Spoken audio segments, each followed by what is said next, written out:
out to the University of Arizona Debate Series first event, and tonight's event is going to be on immigration, but before we get into that, I would like to introduce our very lovely speakers tonight.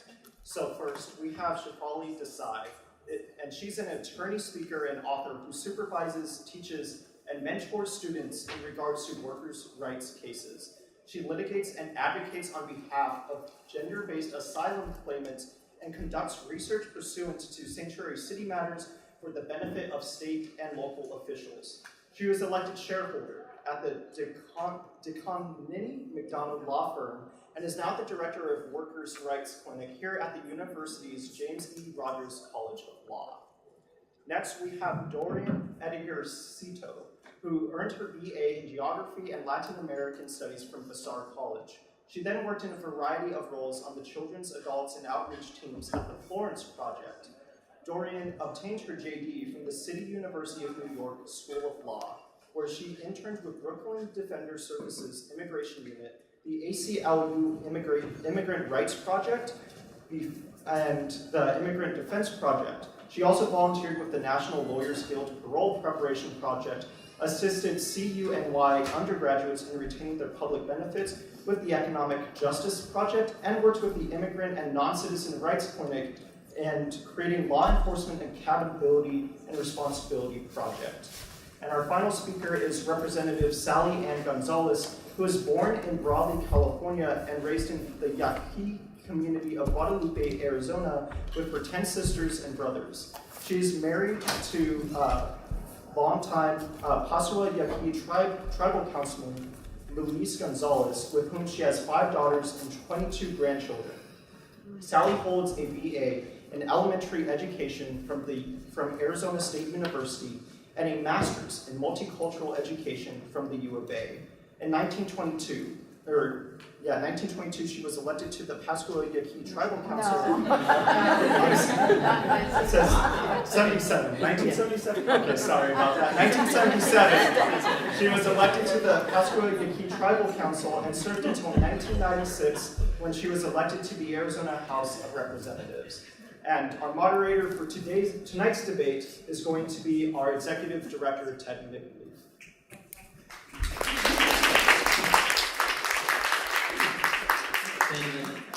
Just a few things that we want to make sure that everyone knows before we get started today, just about what this series is. Vincent told you all this is the first meeting of this year. It's actually the first ever of this kind. We just began this series, so welcome all to the first ever inaugural U of A Debate Series event. So thank you very much for coming. Give yourselves a round of applause for showing up. A few things that are really, really important for everyone to know. Because we're getting off the ground, we want to make sure that we draw attention to these really, really important issues. First of all, our incredible interns are over here, and they have set all of this up. And one of the reasons why we have these public events is we want to be able to send our interns to debate tournaments and to be able to go and raise awareness for all of these issues that we're doing. Some of which this semester, if you guys would like to show up.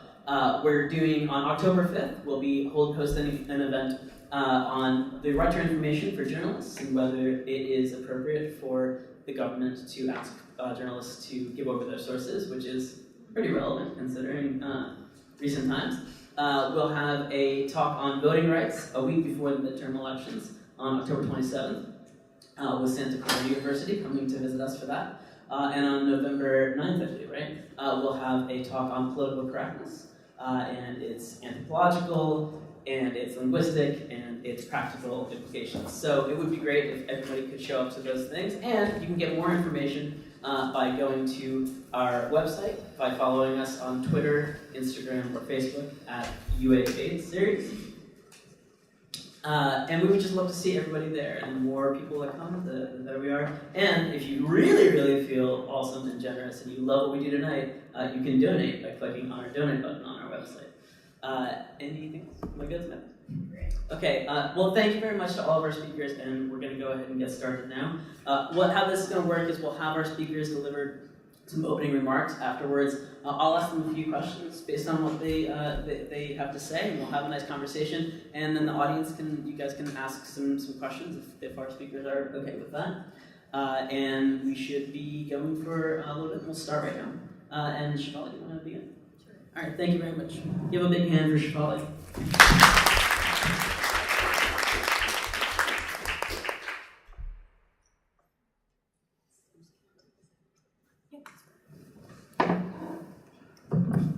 Hi there, thanks for being here tonight. So I want to give a little bit of a historical perspective first, and I'm going to not be able to give a detailed one because I only have about 5 minutes. So this is an overview, but there are a lot of things that I'm skipping and leaving out. So people have been crossing back and forth over what is now our southern border for millennia, right? Long before there was a border. There are people who, the Tohono O'odham, for example, have traditionally lived on both sides of the border and continue to this day to go back and forth because they have family who live on both sides. In 1854, there was the Gaston Purchase, which created the border, basically. But even then, people continued to flow freely back and forth. And they did that for several reasons. One being, again, that they had family and people that they wanted to see and be with on both sides. And the other reason was economic. For a long time, people would come over to one side of the border, our side of the border, to work for the day, and then they'd go back. I mean, this happened routinely along the Texas border, also a little bit in the Arizona border. People would come here, work for the day, and then they'd go back home on the Mexican side of the border. And sometimes they'd come, they were seasonal migrant workers, and they'd come for a season, and then they would go back. Then in the 1980s, the United States funded and backed a series of totalitarian and repressive regimes that were trying to put down uprisings that were mostly worker-led uprisings, people who were agitating for justice and fair wages or living wages, better conditions for their families, for living. And by funding these regimes, what we did is we helped enable massive persecution of lots of people from Central America. So then we started to see an influx of folks coming to our southern border from Central American countries. In the 1990s, partly in response to this new wave of people coming, we started to militarize the border. Because one of the thinking at the time was, by doing this, people would stop trying to come through. Well, that didn't happen, and in fact, there are memos and letters that were written during the Clinton administration when some of this was going on, stating that our intent was deterrence, but it's actually not bearing out. And in fact, what we started to see were enormously huge rising death tolls in the desert. And now this is pretty well known and documented. The other result was that economic migrants who before would come for a day or a period of time and go back, couldn't go back. So if they did manage to get over, they had to stay, because if they went back to be with family, and oftentimes they would leave family members on the other side, they knew they couldn't come back here. So today, the fallout from many of these intended deterrent policies have been a rising death toll, an increasingly lucrative human smuggling and trafficking business for the organizations, the organized crime that's involved for that piece of it, and also long lines of asylum seekers at ports of entry. So there are plenty of folks who are trying to come in the way they're supposed to through the ports of entry. And it actually is happening right now at the Mariposa Port of Entry in Nogales, where you will see just women, children, everyone just sitting on the sidewalk, waiting days, sometimes weeks, for their chance at making a claim for asylum.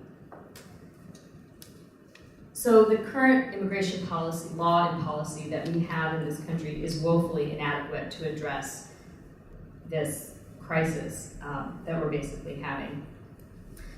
And I've spoken with and read many stories of asylum seekers in particular who say, look, I had no choice. If I hadn't left, my children would have been killed, I would have been killed, another family member would have experienced torture and other forms of persecution.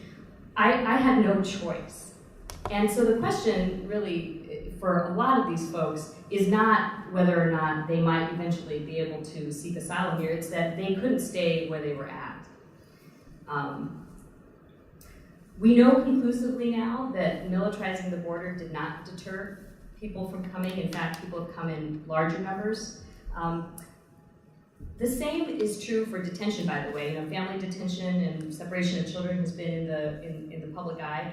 And one of the reasons that's put forth for putting people in detention centers instead of releasing them once they come here pending the outcomes of their cases is that it will deter more people from coming. That's actually not true, and the government has never, ever cited a single study that shows that these policies have a deterrent effect.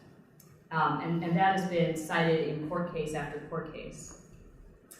The other thing is it's illegal under our own laws to say that we're detaining asylum seekers for a deterrent purpose. In other words, we want to keep other people out, so we're going to put you in detention. You're not supposed to do that under both international and US asylum law. So how do we move forward? Because we can't stay stuck at where we're at. I think that's pretty clear now. First of all, there's going to have to be some sort of comprehensive overhaul of our immigration laws and policies. And it has to be grounded in a way that's separate from the deeply racist and colonialist viewpoints based in the inferiority of non-Anglo peoples that gave rise to many of our immigration laws historically, if you look at the history of US immigration law. And for this to happen, we as a country will have to come to terms with our deep distrust of differences and our desire for homogeneity. And this won't be easy. I mean, lots of countries struggle with this and are struggling with it. But the other piece of this is that we have to take a close look at how our immigration courts work. Because right now, immigration courts are not part of the independent judiciary. In other words, they don't operate the way all other courts, Article III courts and also state-level courts operate in our country. They're under the executive branch, under the Department of Justice. And so immigration judges, to some degree, might feel like they have to do what the Attorney General is telling them instead of rendering a fair and neutral opinion in each and every case. And that's a big deal. So why should we care about this? I think there are lots of reasons. The first, in my opinion, is a humanitarian one. We have utterly failed to respond to the humanitarian crisis that's happening at our southern border right now. We're locking people up, including children and families, and the government is actually right now attempting to say that they should be able to keep children in detention for longer than 20 days. That's been the standard, and now they're seeking several different avenues to be able to keep children with their parents in detention, potentially indefinitely, until their cases are resolved. Immigrants are good for our economy, and that's something that doesn't get talked about a lot. One of the reasons that led to the militarization of the border in the 90s was there was this idea that immigrants were taking jobs away from Americans. And that's an idea that's been debunked repeatedly in the research for this on this issue. What people don't see, they see immigrants working in jobs. What they don't see is immigrants creating jobs, immigrants buying American products, paying taxes on those products, and being members of our economic community. They very much are. We very much are when we are immigrants and we're here doing that. Immigrants are also far less likely to commit violent crimes than the native-born population. That's something else I think that also gets missed when a particular person who's committed a crime is is kind of held up as an example for an entire community, but that's not true of the immigrant community. And immigrants are also far less likely to use welfare-type benefits than native-born Americans. So at the end of the day, it's naive to think that we can somehow stop immigrants and asylum seekers from coming to our country. And I'll end with this, I really like this quote by a British poet who is of Somali heritage. And the quote is, "You don't leave home unless home is the mouth of a shark." Thank you.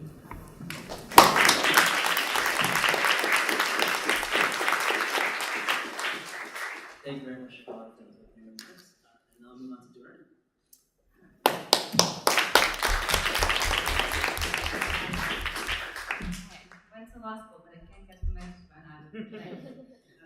All right, so my name is Dorian Sato. I am a staff attorney at the Florence Immigrant and Refugee Rights Project, which is the only nonprofit legal services organization in Arizona to provide free legal services to the nearly 5,000 men, women, and children who are detained for deportation proceedings on any given day in Arizona. So I'm going to speak a little bit to the work that I do and kind of how a bit of what Shefali was talking about really plays out on a daily basis in detention centers and in the lives of people who I see and talk to every day.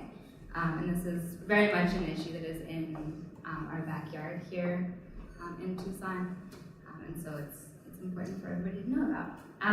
So the Florence Project was actually founded in 1989 in response to the big numbers of people who are fleeing Central America because of US-funded civil wars and asking for asylum. And so that kind of influx of people resulted in immigration courts and detention centers having a bunch of people who had never been in court before, who were navigating extremely complicated asylum laws, who really had no idea what was happening. And the thing about all of that is that if you're in deportation proceedings, there's no right to a public defender. So if you're charged with a crime, you don't have any money to pay a lawyer, you go to court and somebody is assigned to represent you, and that is like a right under the Constitution. Immigration proceedings is not like that. And so people who are going through deportation proceedings, oftentimes from detention centers, which look and act and smell and function like prisons, and are actually often run by the same private prison companies that have contracts to hold long-term prisoners who have been accused of crimes and are serving their sentences.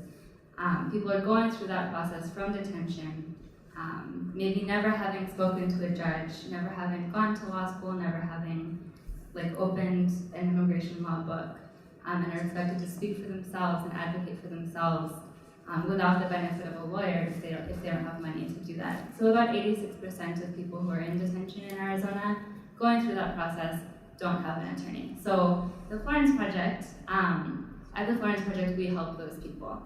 And so we have about 70 staff to assist about 5,000 people on any given day. And so to give you a sense of the scope, in 2017 we served almost 8,000 men, women, and children with our 70 staff. They were from 96 different countries and they spoke 81 languages. And so that's a lot of people and not very many attorneys or legal assistants, right?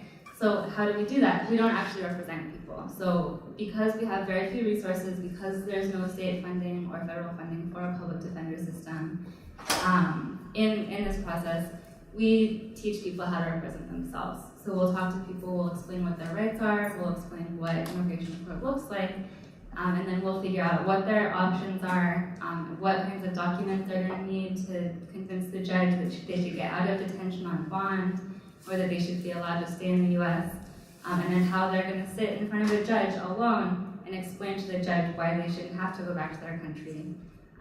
Maybe because they're fleeing extreme persecution, maybe because their whole life is here. So that's what my organization does. I'm a staff attorney there, and I actually work in the very small unit. There's a very, very small number of people that, because of a federal lawsuit, are entitled to free representation because they're incompetent, because they have significant mental health issues. And so people who are severely mentally ill and severely mentally disabled, sometimes an immigration judge will kind of look at their case and say, okay, your constitutional rights and the protections that federal law hold for people with disabilities mean that you really need an attorney in this situation, and so to preserve your rights, we're going to assign somebody. So I used to work with folks teaching them how to fight their own cases, but I actually now currently represent people as appointed counsel. So 5 minutes is not that long. So that's my job, and that's kind of where I'm coming from. And when you talk about immigration, there's a lot of stuff, right? And it's been in the news every single day in the past year, far more than it ever was before.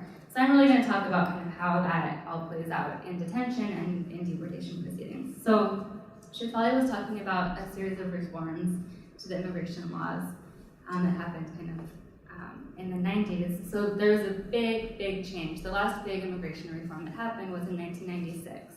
there were two laws, IRA, and EDPA. I do not remember what they stand for, but they're both very bad. And they did a couple of things to the current system. They established more criminal bars to immigration. So for example, if you have a green card, a lot of people don't know that you can still be deported if you commit certain crimes. That could be something as little as having 2 convictions for simple possession of marijuana. So you get arrested for having a joint twice, you can be put into deportation proceedings. And you're actually not eligible to get out of detention while you're fighting that case. So that was the other thing, is that this law established mandatory detention. So it said, okay, you could be fighting a case outside of detention, right? Living in a community, kind of living your life while a judge is going through the process, or you could be locked up in this prison. So we're going to increase the number of people who under the law, judges don't have discretion to let out of detention. So that's a lot of people in detention, including people with almost any criminal conviction, and also anybody who arrives at a port of entry asking for asylum. So those folks are locked up for the duration, and that's because of this 1996 law. The other thing that it did is it kind of it added more bars, so it made it easier for the government to deport people who had been living here without status, and it also made it much more difficult for people who had spent any time in the U.S. without papers to adjust their status and to become permanent residents and to kind of get in line to go through the system. It just kind of, it made the line non-existent. And so kind of overall what these laws did is they took a lot of discretion out of the hands of immigration judges. So even if a judge looks at you and says, oh my God, you have the most sympathetic case in the world, like you're super sad, your kid has cancer, you were caught with a joint, this is all terrible, you should definitely be allowed to stay. Or you've been in the United States since you were literally 3 weeks old, one of my clients. But yet because of how your life has played out, I'm actually not even allowed under the law to give you a chance or to give you a day in court to decide if it makes sense to deport you. I don't have no discretion. So that's what happened in 1996, and that really is what set the stage for the current situation, where we have an increasing number of people in detention, an increasing number of people who don't qualify for relief, and a political situation where like this administration has been actively restricting the ability of people to qualify for things like asylum. They've changed the definition of what asylm is for many people. So right now we're really taking a law that took a lot of discretion away from the judges and making it even more difficult for them to kind of consider the individual merits of somebody's case and to give them a fair day in court. So that's kind of where we are. And I think, I think all this comes down to the fact that I did not do the debate club, so I talk with my hands.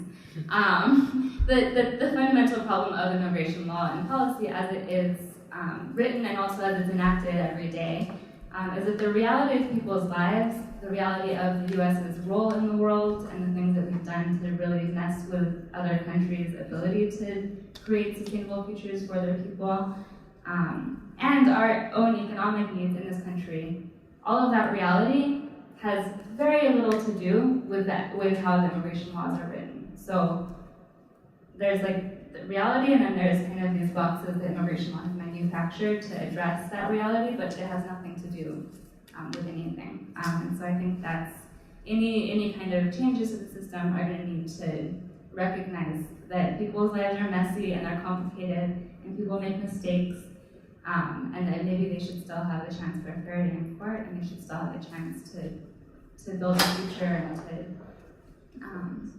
and to make a life for themselves and for their kids, and be treated with some human decency and kindness.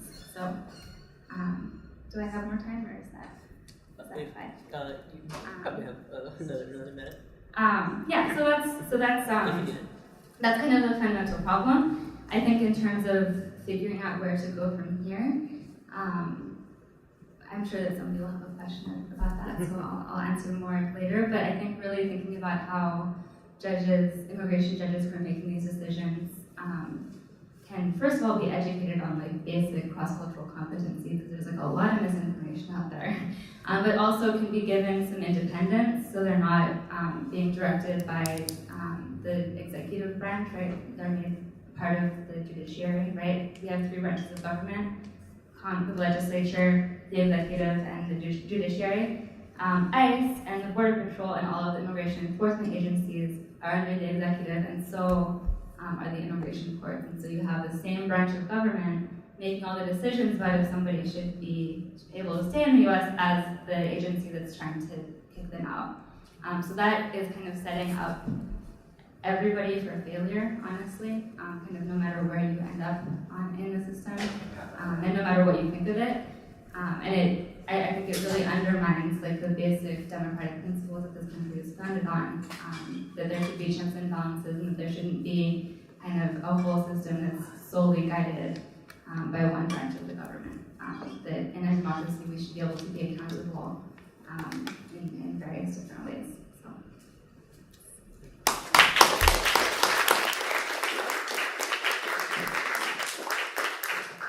Thank you, and Thank you.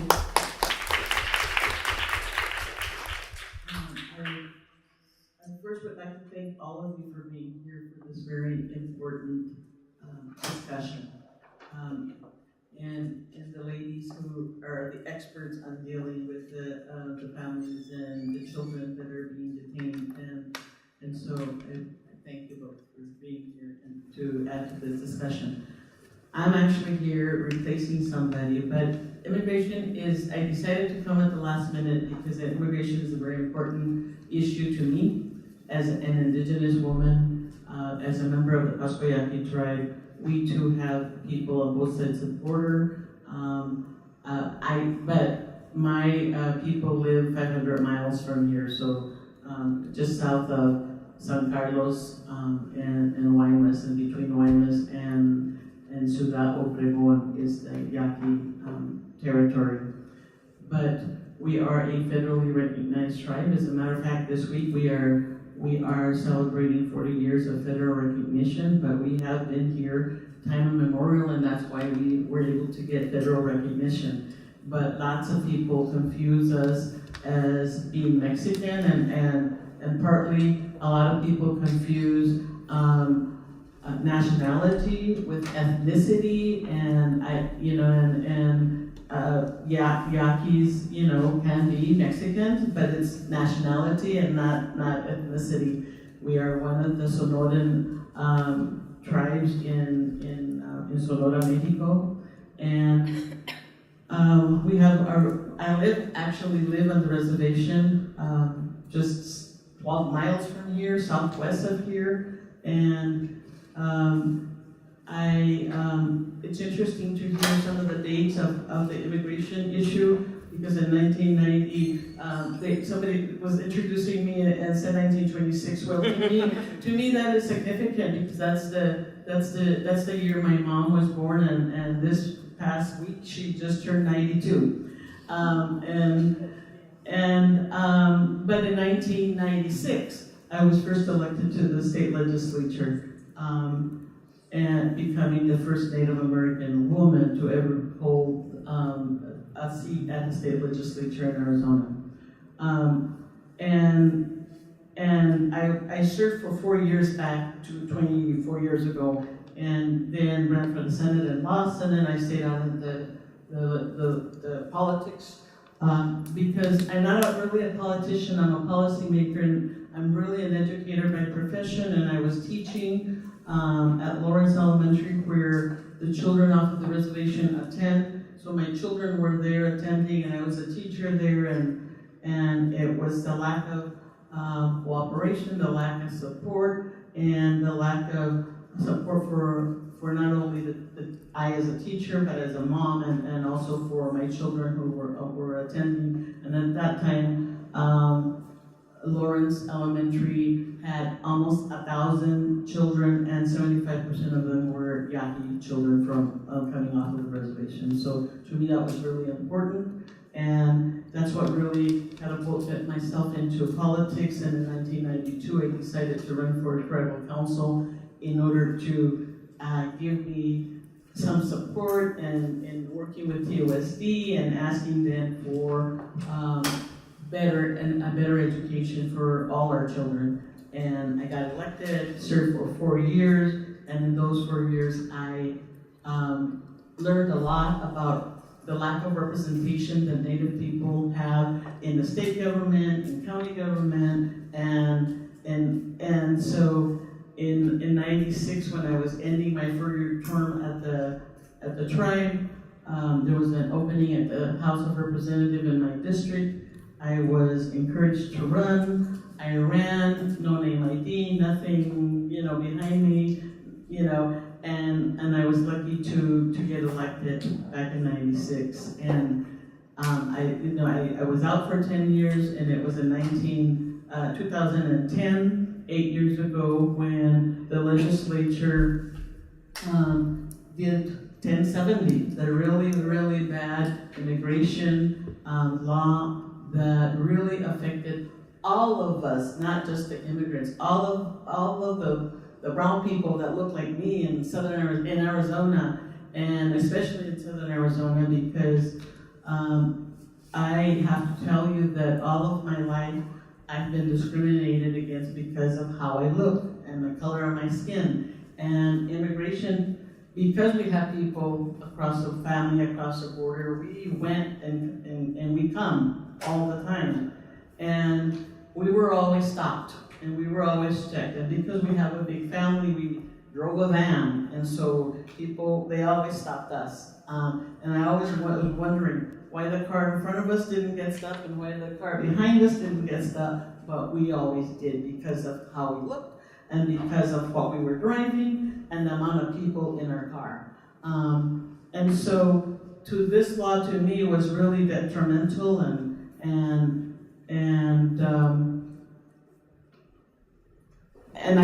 that's the reason I was sent back to the legislature. I ran and I was lucky to get elected, and here I am 8 years later, finishing out my 8-year terms in the House of Representatives. And my role, I'm a Democrat, and so I sit in the majority as a majority member, a minority within the minority at the state legislature, and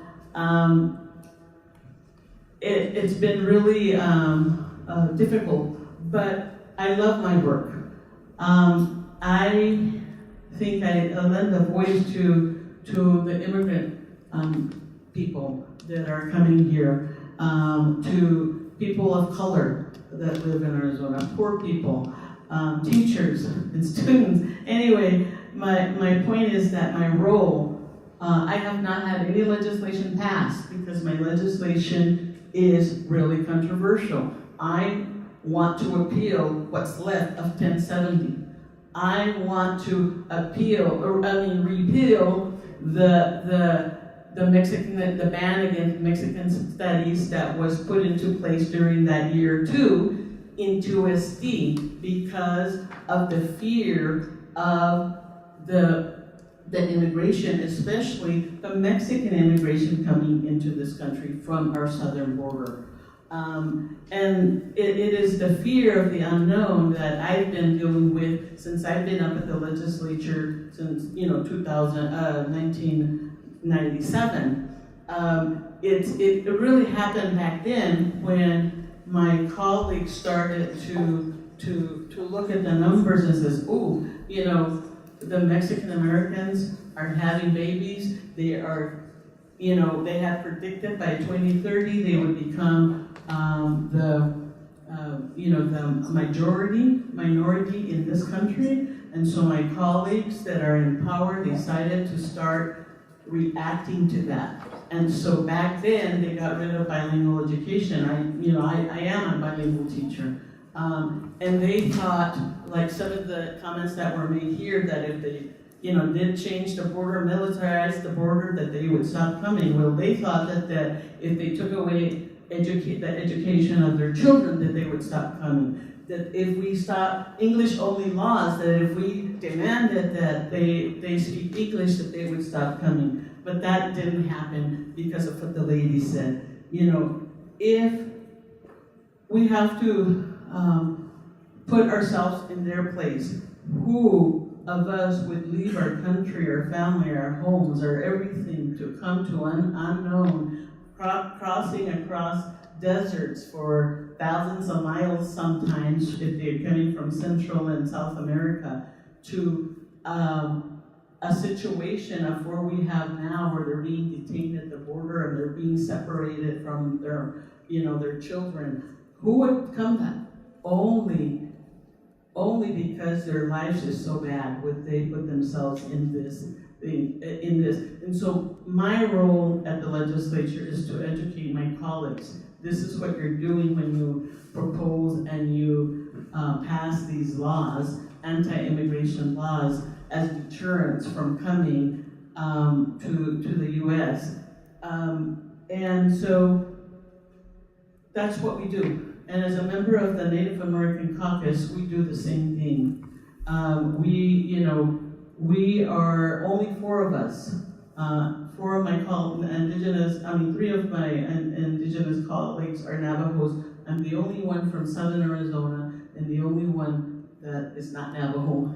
And we certainly need more indigenous people. I strongly believe that we need people at the legislature and in Congress that look like this country, like the audience looks in here. And that's why I run. But, really, the Yaqui people go back and forth. And it's important that the borders remain open, that we don't close up, it's like cutting our nose to spite our face because, to the Yaquis, we have family, to go to, and they have, last night there was a funeral. There was people from Mexico. There has to be open borders so that our people and our relatives can go back and forth, because that is a way of life. This is family. It is not about coming here and taking. So we really, it's important. We, the Yaquis, have a tribal card that allows us to go back and forth, but our members that live in Mexico don't have a card to make it easier for them to come here and then return. And so it really makes life difficult for us in our community, culturally and religiously. And so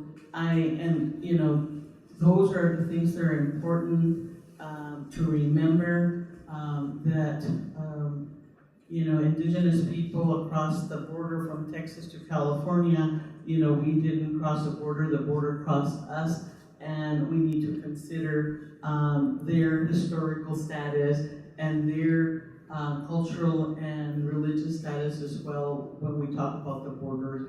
But the humanization of the children that are coming here, the families that are coming here, are just as important to me and should be to all of us, because there is no one that is an alien or that is illegal as far as I'm concerned. And so we need to really talk and dialogue, and I'm glad you're all here, and hopefully that wherever you're at, that you take what we're saying tonight and spread the word, because we need help. For those of us who are talking immigration 24/7, we need help for other people to hear what is important about the immigration issue. Thank you.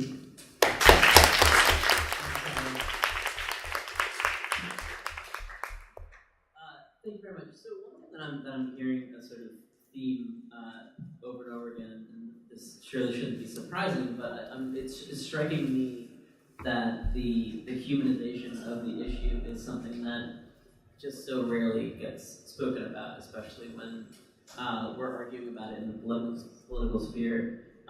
From Sabian's own comments about personal stories to Dorian's suggestion that we need to make sure that we're treating people with dignity and that we recognize the actual situations and statuses that people are in. To Shafali's history of people who were going back and forth with, and that it wasn't an issue. So I want to talk a little bit about the sort of human aspect being taken out of it. But before I do, one question that really strikes me that both of you guys talked about: why does the executive branch oversee all of these issues instead of the judicial branch? That seems strange to me. But is there? So this is a much broader question here. Is this working? It's fine. It's off. If you can all hear me, okay, all right. So, this is a broader question. But I think what your question goes to is executive power. So the U.S. Constitution, I had a law professor in law school who's still here at the law school, and she's excellent. And she used to say the Constitution is a hanky. Like, it's really hanky. Have you ever read it? You should all go back home tonight and read the Constitution, because it's not that long. And it doesn't really say all that much. And that's why we have courts, right? Because they do a lot of the interpretation of who has what power. But you all know, I'm sure, that a fundamental aspect of American democracy is separation of powers. So we have three branches. We have the executive, president, and all the administrative agencies that flow from it, including the Department of Justice and all the immigration apparatus that we have in this country, and the Department of Homeland Security. And then we have the legislative branch, Congress, and then we have the judiciary. The executive branch gets the national, to the extent that it's at all mentioned, it gets the national security power. And so what the executive has done historically has invoked its power under national security, its need to ensure secure borders in order to pass and enforce immigration measures. And you see this over and over again. We saw this with Japanese internment camps during World War II. Then after 9/11, we also saw a big shift, and that was again, in national security invocations. And I think you're seeing it now when we have these statements that we have to keep people out or put them in detention because we're going to have increased crime or there are criminal elements, and sifting through how much of that is actually occurring and how much of that is so that we can expand the power of the executive in this area is sometimes difficult to parse out. A very good example of this, having played out very recently, is the travel ban case, popularly known as the travel ban case. It was the Hawaii case, and it's the case the Supreme Court decided last term. And in that case, that is the power that the court ultimately relies on to let the executive branch basically discriminate on the basis of religion, because that is what that ban initially was. It was saying that people of a certain religion from certain countries couldn't come into the United States, which is protected by the First Amendment, and yet the court said, we're going to let the executive do this. And the case was more complicated than that, but anyway, does that begin to answer your question? It does. Yeah, Dorian, please. Yeah. Well, I have something to add, I guess, then maybe you can clarify, because we can get really confused about this. So just to clarify, the executive branch has kind of power over foreign affairs and national security. I think in the Constitution it's actually about foreign policy. That's the actual language. It's not about homeland security. That's a more modern invention. But it is. But Congress has the power to create rules about naturalization, which means that Congress has the power to pass the actual immigration statutes that the executive branch then interprets because of this other power to kind of regulate foreign affairs. So Congress does. So it's not like any given presidential administration can just decide that they're going to have a different immigration law. That all has to go through Congress, which is part of why we're in this mess, right? Because Congress cannot agree on what immigration reform looks like. But I think the other thing to add is because of that executive branch power to kind of dictate foreign policy and national security, the travel ban case allowed the government to do that on the basis of religion. But all of the cases that were cited in that case, and all of the kind of big fundamental principles of how power is allocated to the president, and the limits of that power, the fact that there are no limits, all of that actually comes from a line of cases that were developed to justify the Chinese Exclusion Act. So when we talk about religion, we're also in this field very much talking about race. And so I would just kind of add that little wrinkle, I guess. Thank you. So I have one question that I want to make sure that includes out in it as well, because I know Sally has to leave soon. But just off of that, and I know this is kind of like a sort of heavy philosophical question when it comes to this, but especially because Diane, you're a representative, and based on what you guys just said, the White House wouldn't make these determinations unless they thought that they were going to be in some way popular with constituents. And so I'm curious as to, especially because then you said you feel like part of your job is to sort of educate the other people who are with you in government. So I'm wondering if you feel as though this general sense of anxiety about, immigrants going to take American jobs and things like that, do you feel like that's coming from the bottom up or the top down? Do you feel as though the government and the White House is sort of convincing constituents and the populace that is the case, or do you feel that that is coming from a sense of unease in the populace that the politicians are responding to? Does that make sense? Is that I know that's. I guess I would, and like to respond, and I apologize that I will have to leave soon. But I think it's a little bit of both. Like I mentioned earlier, I have been dealing for 24 years about immigration and the laws changing in Arizona because my colleagues that are in power have been wanting to change, to deter people from coming and to stop people from coming. It is, an opinion that has been playing for many, many years, and now with the current administration, it only has been exemplified as to in a really negative way, because we have had immigration. When you talk to indigenous people, everybody except people that are indigenous to this country are in some way immigrants and come from immigrant families.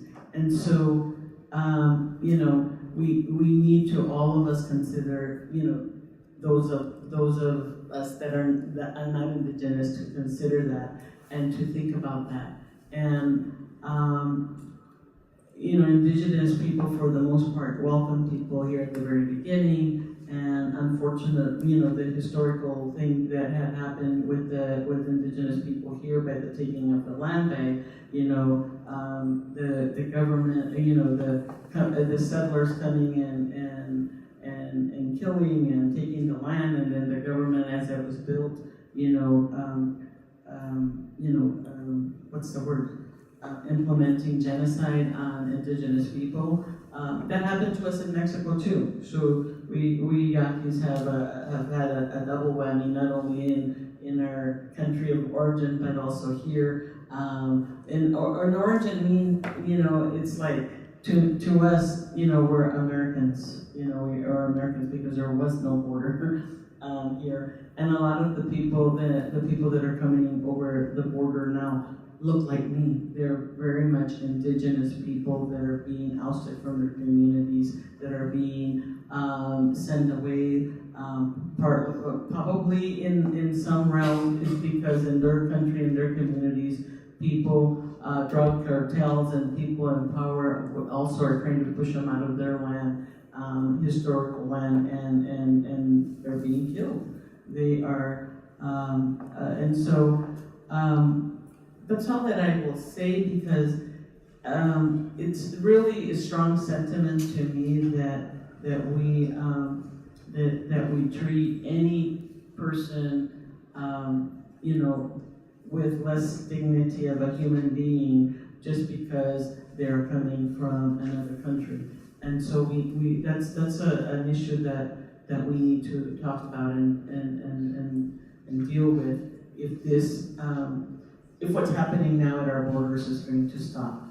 But I thank you for the invitation. Thank you. I'm going to leave a couple of cards, and I'm sure that all of you students are very well know how to research and find me online at the state legislature. So if you have any questions, I'd be happy to have a further conversation on this topic with any one of you. Thank you very much. John.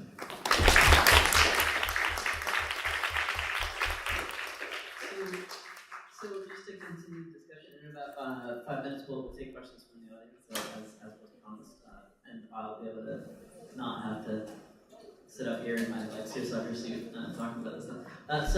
But going back to it, I mean, the reason why I ask is especially because it sounds, even though this often gets discussed as though it's a right-left thing, it sounds pretty bipartisan in terms of how it is that the government has sort of overstepped their boundaries and kind of bundled this entire issue. I mean, it doesn't sound like, I mean, as you mentioned, Shefali, during the 90s, during the Clinton administration, it doesn't sound as though this was particularly, owned by one party. So that's why I ask whether you feel as though it's politicians sort of convincing their constituents that this is an issue that they should be scared of, or whether this is a general anxiety that politicians are responding to in order to.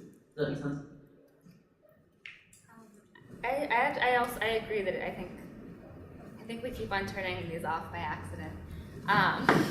But so I mean I agree. I think it's a little bit of both. I mean if you look at the economic situation, we live in a country that is, I think, as unequal economically as it has ever been.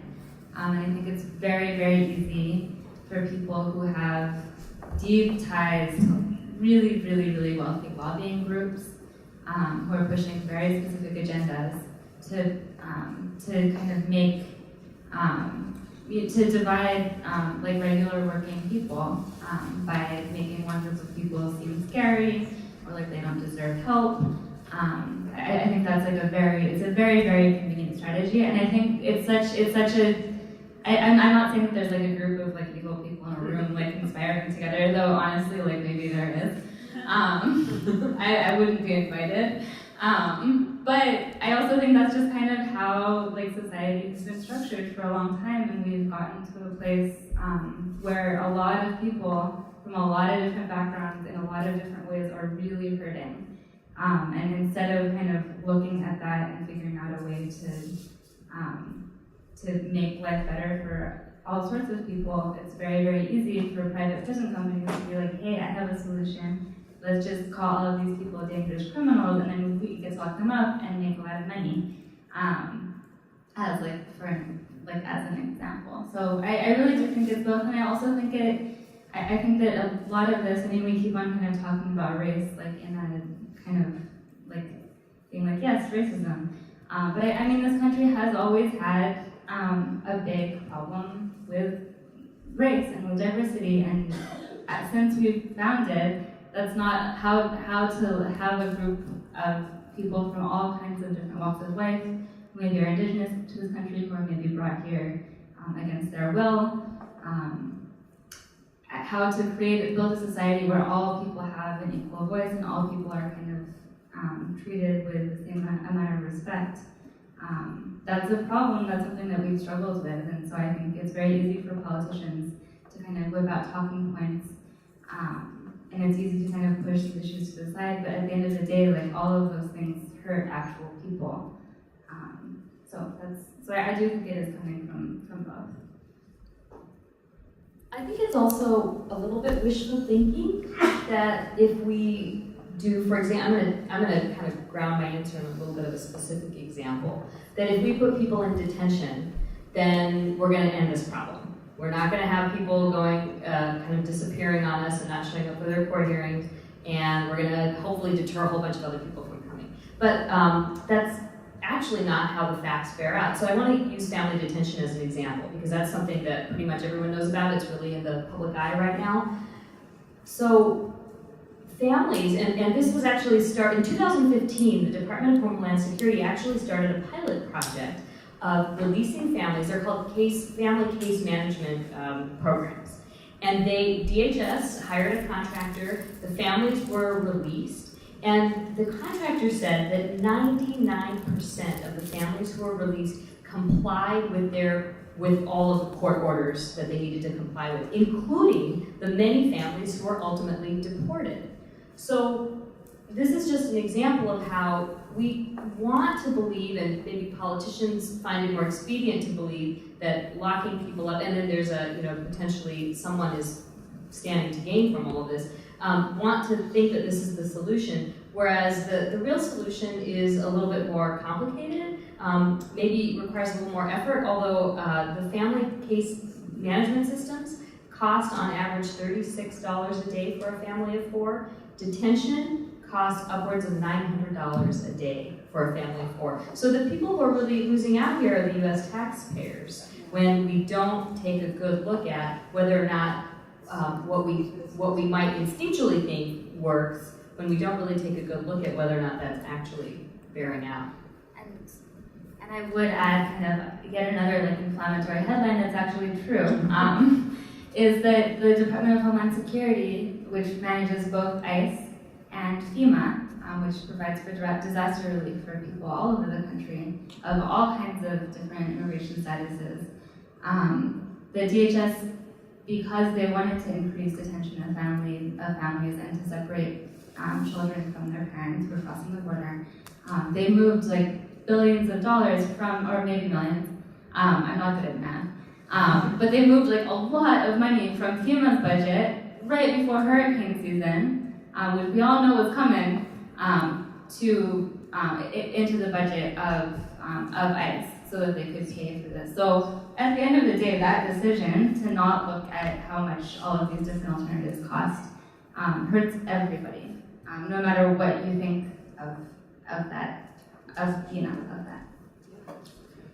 Thank you. And I know that another solution that she probably sort of gestured toward in her opening remarks is not even starting with legislation, but also just with changing the minds of American people. So we'll talk about that, which is why it's time for us to get some questions from the audience. So does anybody have questions for any of our speakers up here? Because I have a few more. It's just to grill these guys with. Yeah, Sean? Yeah, yes, thanks. I guess this is for either panelists. I just wanted to know, in your opinion, what do you think might be the biggest misperception in the media, whether on the left, right, or center, on immigration today? That's not a hard question at all.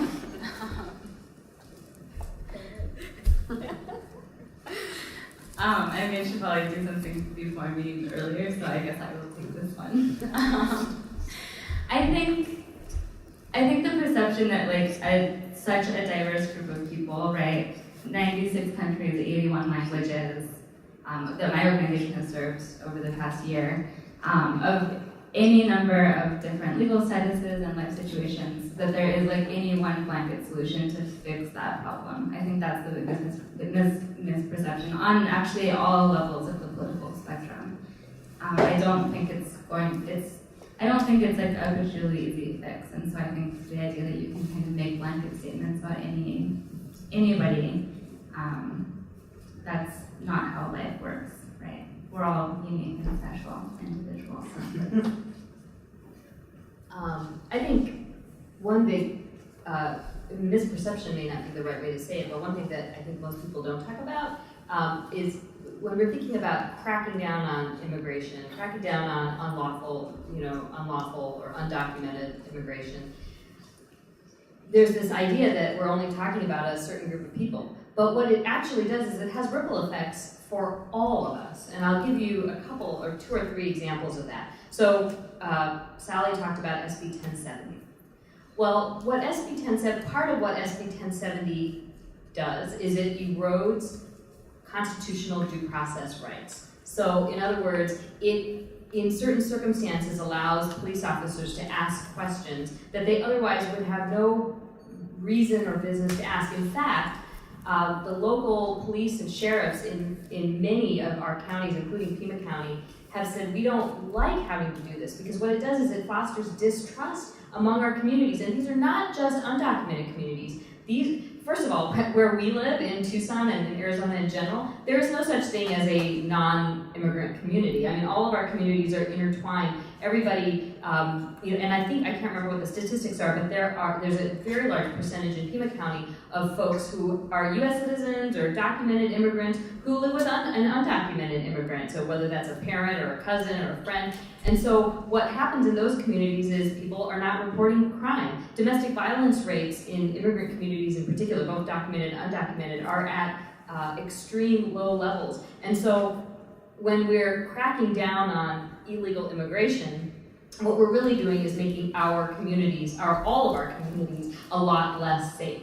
So that's just one example. I could go on, but yeah, I don't want to. Does that answer some of your question? Yeah, thank you. Okay. That's helpful, and I think that part of what is helpful about that answer is that it talks about this in such practical terms, which sort of leads to another question that I had, which is, again, kind of a really kind of broader one, but what do you think the best rhetoric to use to convince those who do have that anxiety or who are being sort of misinformed? What do you think that the best way to sort of discuss and convince that segment of the population is by making sure that they understand the sort of the gravity of what's going on by really, really pointing out the extremity of what's happening, or do you think that there's sort of like that middle ground that we're supposed to like move to, or do you think it's the state to move to that middle ground? Because I know, Chappelle, you and I have talked a lot about how to sort of like make sure that these two sides hear each other a little bit more, and that sometimes fire rhetoric is useful because it draws attention to a situation, but sometimes it ends up sort of pushing people back against the wall. So, especially in the spirit of this whole entire series. I really think the key is to talk to as many different kind of people as you can talk to. People with experiences that are different from your own, because that's the only way to begin not having a fear of difference. And so, kind of to answer your question, I don't know if that means moving to the middle, but what I do think really does make a difference is narrative and storytelling. So we can talk about these broad, kind of theoretical issues but until you can put a face to the problem or give a specific example of how someone's been affected, I think it's very hard for most people who don't work in this area to grasp what's actually going on. But there has to be a willingness on the part of each individual to want to hear those stories, to expose themselves to other people who either have those stories or work in that area. So I think that's really the answer, is to ground it. One of the answers is to ground when we're talking about these issues in real life experiences and stories. I would agree with that, and we're doing a terrible example of modeling that tonight. But I was thinking of if I have any good examples of like people I've worked with, and I just like can't choose. But I think that one of those things is looking to people's own families.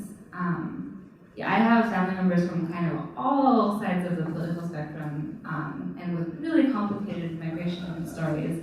And I found that talking to people about like what our own family, what has happened in our own family, like how the rules maybe were different when like my very, very, very conservative like Christian grandfather's parents came here, how they were different, like fleeing religious persecution, how they were different then than they are now, right? And kind of linking the fact that like maybe we can have very different backgrounds, we can look very different, we can speak different languages, but there are common threads. And I think actually a very powerful example of that is there's a genealogist who was really frustrated by like some of the more inflammatory statements about family-based migration that some of the members of the current administration were making. And so she started a Twitter project called Resistance Genealogy, where she does records requests and does kind of genealogical research into the immigration backgrounds of prominent members of the Trump administration. It turns out that immigration is much closer to people's current daily lives than anybody ever would have thought. And so when we're talking about, like, I think individual stories, and I also think, like, never assuming that the person sitting next to you has an experience that is the same as yours. Yeah, no, I think that's great. I mean, I think what I especially appreciate about both of those answers, again, I think that it takes it outside of the political realm, and it's odd to me that this issue has so moved into just that, and that seems to be the only time that we ever really talk about this issue is when it actually is, during an election season, in any really serious, substantive way. So I'm glad we're having this conversation tonight. I have another question as far as the laws go, but do we have other questions from the audience? I don't want to, yes, please. I was just wondering, I think we've kind of brought it up with SB 1070 and other MNS programs in school here, but I feel like, especially since we're on a university campus right now, it's important to acknowledge, like, how important do you feel that the role education plays in this whole issue? Because I know you've talked about proximity and sharing stories, but just in terms of getting acquainted with this information, like, in the classroom, like, how important do you feel that is?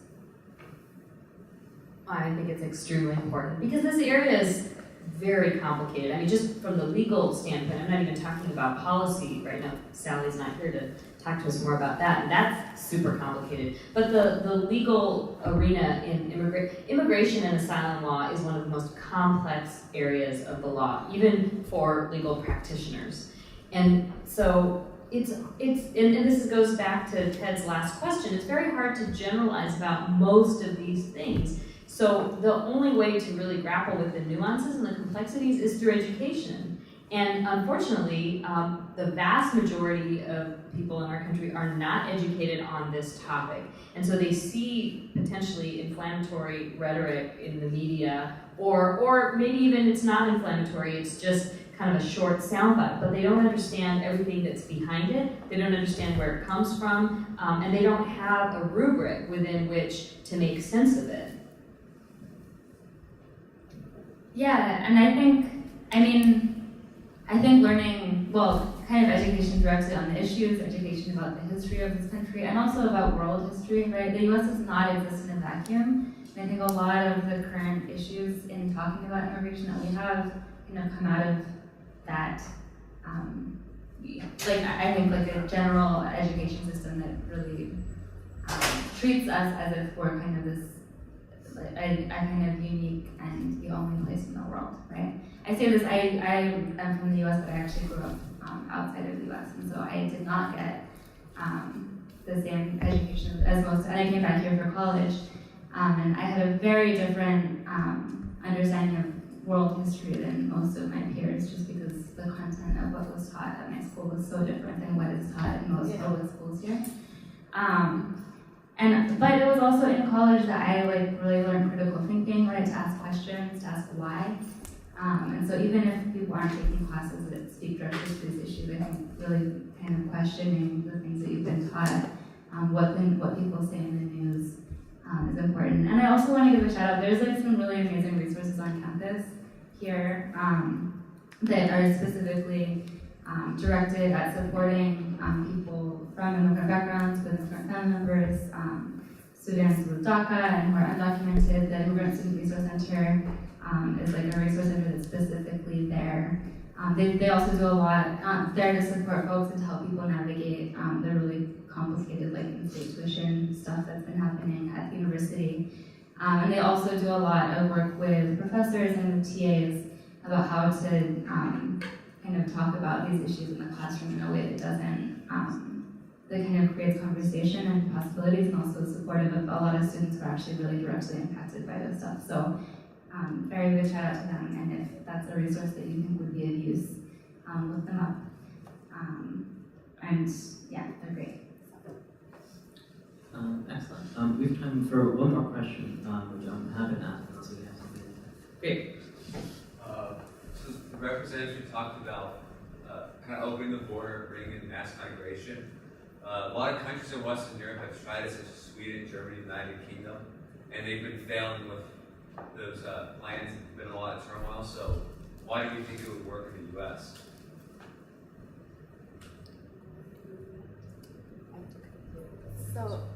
So I think that, I don't know if everybody heard, so you asked, the representative had talked about, opening up the borders to like more, mass migration. And that in Europe, many countries have tried that and it hasn't really worked very well, so why do we think it will work here? So I think that you're referring to countries in Europe really responding to refugee crises that have come out of like actual wars in many parts of the country. Different countries have different ways and systems that they handle people's asylum applications and refugee applications.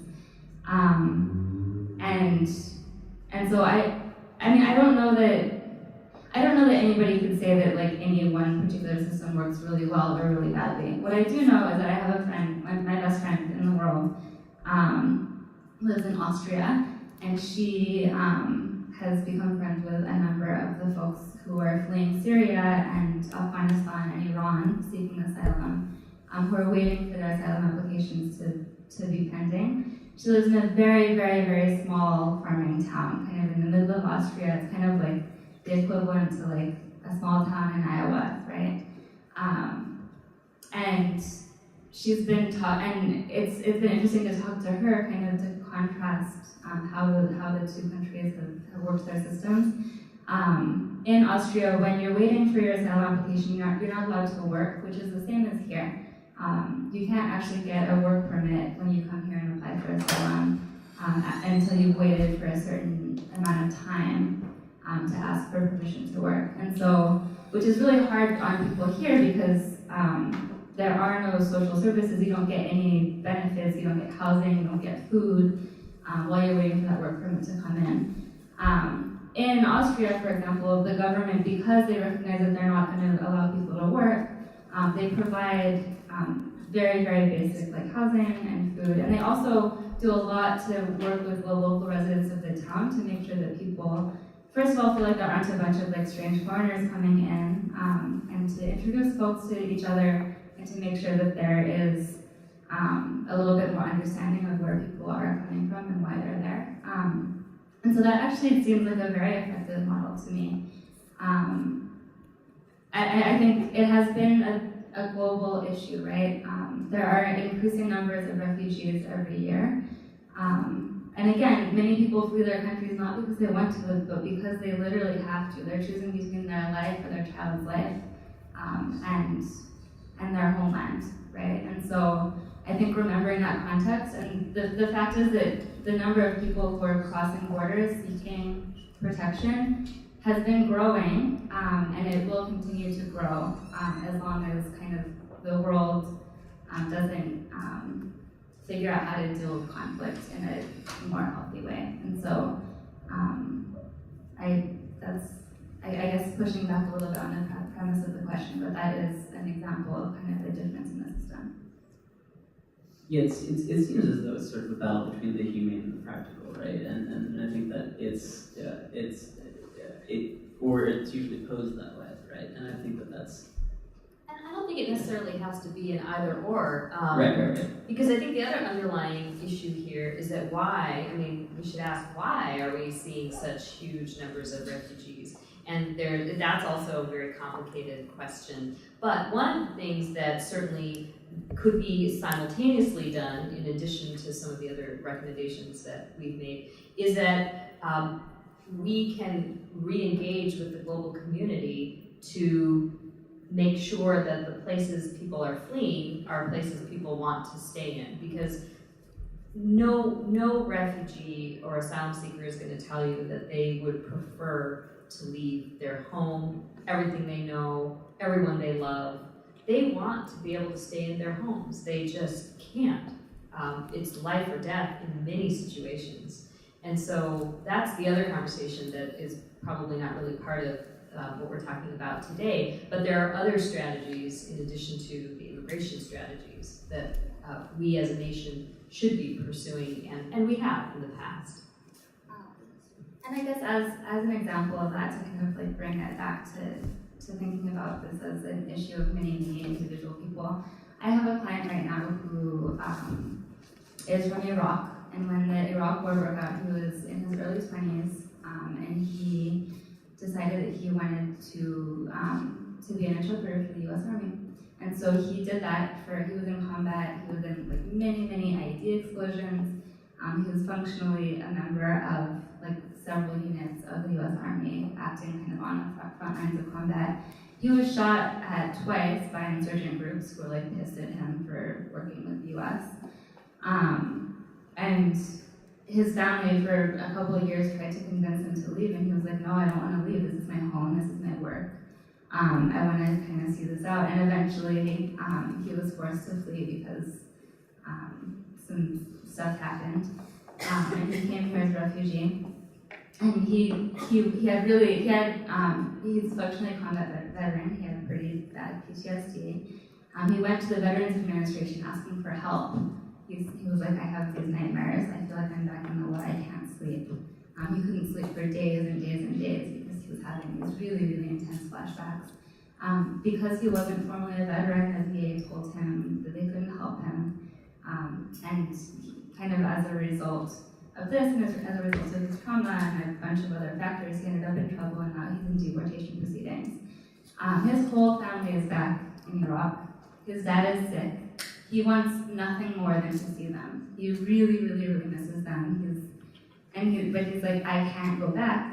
And he really can't, because he will be killed if he returns to his country. And so this isn't just like the most extreme example I can think of. This is a pretty common story. Not all of my clients are former combat interpreters, but I've had more than one. And I think it's a good example of, this is a person who is in this bind, right? He wants to go back home because he wants to be with his family and he loves his country. But doing that would be to give up his life. And it's not something that he is able or willing to do, and it's also not something that his family wants him to do. Thank you very much, Dorian. So we'll leave it there. We're just about at 7:30. But I wanted to just very quickly also just cap it off by saying one way that we can certainly start to look toward a solution to this problem is by doing what we're doing here tonight. So thank you both, really, and thank you to all of you and to Sally Ann, for everyone for showing up. Again, if anybody wants to come to our future events, we have an event on October 5th regarding journalists and the government and our rights to information. On October 27th, we'll be doing a talk with Santa Clara University regarding voting rights, and it's just a week before the midterm, so that'll certainly be interesting to everybody. And on November 9th, we'll be doing a talk on political correctness, which I think is certainly a heated issue these days. If you want more information, you can visit us at our website, which is sbs.arizona.edu/UA-debate-series. And you can follow us on Twitter, Facebook, or Instagram at UA Debate Series. And thank you, everybody, for showing up. And if anybody wants to speak and grill our speakers anymore, we're having a reception at Romano's on 4th Avenue. If anybody would like to join us there, thank you very much.